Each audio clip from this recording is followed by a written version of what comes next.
In today's video, I'm going to teach you how to enable inline editing in Salesforce. Inline editing lets you quickly update fields directly from list views or record pages without opening each record separately. It can save you a lot of time, especially if you're making many small updates during the day. In this walkthrough, I'll guide you step by step through the exact settings you need to turn on so that inline editing works for your Salesforce org. First, log into your Salesforce account using your usual method. Once you're on the main Salesforce screen, look toward the top right corner of the page.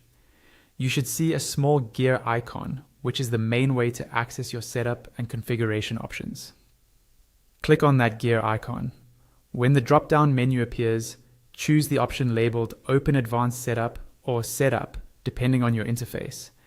This will open the full setup area where all admin level settings live. After setup opens, you'll see a page with a left-hand panel. This panel contains many different sections for configuring Salesforce. At the very top of this left panel, there's a search box that lets you quickly find specific settings instead of scrolling through everything. Click in that search box and type User Interface. As you type, Salesforce will filter the options below.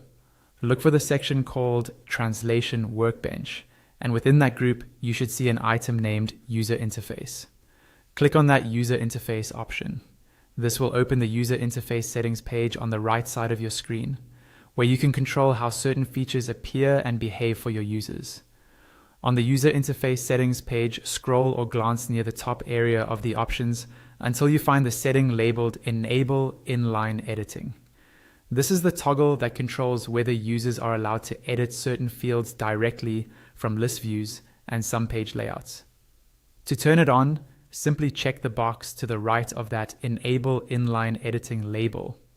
Once you've checked the box, don't forget to save your changes. Scroll down to the bottom of the page and click the Save button. Salesforce will apply your new settings. After saving, inline editing should now be enabled. You can test it by going to a list view and hovering over a field. If you see a small pencil icon, you'll know inline editing is active and ready to use.